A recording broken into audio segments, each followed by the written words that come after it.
Hello guys, এই যে বাড়িটা দেখতে পাচ্ছেন, এইটা একটি ভয়ঙ্কর এবং ভৌতিক বাড়ি। আপনারা কি জানতে চান এই বাড়ির রহস্য?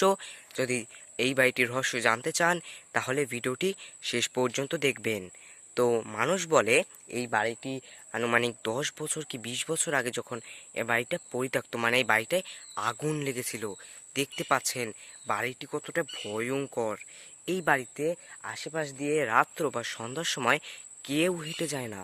যে হেঁটে যায় সে দেখে ওই জানলা দিয়ে।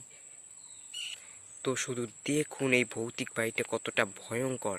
তো এইটার রহস্য হচ্ছে, এই বাড়িটা সন্ধ্যার সময় যদি কোনো মানুষ এই রাস্তা দিয়ে হেঁটে যায় তাহলে ওই যে জানলা দিয়ে দেখায় যে ওই রকমের কেউ দাঁড়িয়ে আছে বা এই বাড়ি থেকে শব্দ আসে। তো দেখতেই পাচ্ছেন কতটা না ভয়ঙ্কর এই বাড়ি। তো আমার অনেকটাই ভয় করছে গাইস, এই আশেপাশে কেউ নেই দেখুন। আর এই বাড়িটা মানে তালা দেওয়া, এখানে কেউ ঢুকতে পারে না। আসলে এইটা একটা খুবই প্রাচীন এবং ভয়ঙ্কর বাড়ি। আপনারা তো দেখতেই পাচ্ছেন যে বাড়িটা কতটা ভয়ঙ্কর দেখাচ্ছে ভিডিওতে। ও গাইস, তো আমি ঢুকতে পারছি না, না হলে আপনাদের দেখাতাম যে এই বাড়ির ভিতরে আসলে কি আছে। তো আসলে দেখতেই পাচ্ছেন যে মানে এটা গেটটায় তালা দেওয়া, তাই জন্য গাইস, না হলে আমি সত্যি এটা ঢুকতাম এবং আপনাদের দেখাতাম। এবং এই রকমের ভৌতিক এবং রহস্যময় বাড়ি যদি আপনারা দেখতে চান তাহলে নিশ্চয়ই আমাদের এই টাইম জোন চ্যানেলটি সাবস্ক্রাইব করে রাখবেন। এবং আজকে আমার 1000 সাবস্ক্রাইবার হয়েছে, আমি আপনাদের উপর অনেক খুশি। তাই জন্য এরকমই ধামাকা ভিডিও আরও পাবেন।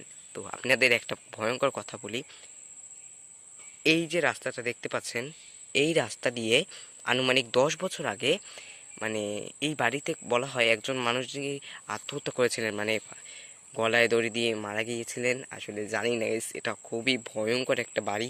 এই বাড়ির ভিতরে আসলে কেউ যায় না। এই বাড়িটা আনুমানিক এই রকমের 20 বছর ধরে পরিত্যক্ত পড়ে আছে। আসলে এটা খুবই একটা ভয়ঙ্কর বাড়ি এবং স্ক্যারি। এরকম স্ক্যারি ভিডিও দেখতে সাবস্ক্রাইব করে রাখুন। এবং এই রাস্তা দিয়ে যদি কোনো মানুষ যেত তাহলে সেই মানুষ মানে জিন বা এর কিছু খারাপ কিছু তাদের ধরতো এবং তাদের অনেক কিছু মানে খারাপ হতো। এবং এটা খুবই একটি ভয়ঙ্কর বাড়ি। তো দেখতেই পাচ্ছেন, এবং আপনাদের এলাকায়ও যদি এই রকমের কিছু পরিত্যক্ত বাড়ি থাকে তাহলে কমেন্টে বলতে পারেন। এইসব বাড়ি অনেকটাই ভয়ঙ্কর এবং এইসব বাড়ি থেকে মানুষ দূরে থাকাই ভালো। তো গাইস, এখন আমি চলে যাচ্ছি। তো আল্লাহ হাফেজ। আপনাদের 1000 সাবস্ক্রাইব করেছেন, এটা আমি অনেকটাই খুশি। এবং তো দেখুন বাড়িটা কতটা ভয়ঙ্কর। ওই জানলা থেকে যদি কেমন তাকায় তাহলে গাইস কি হবে বলুন গাইস। এই বাড়িটায় আসলে আগুন লেগেছিল আনুমানিক 10 থেকে 15 বছর আগে আগুন লেগেছিল। তাই বল, সাবস্ক্রাইব।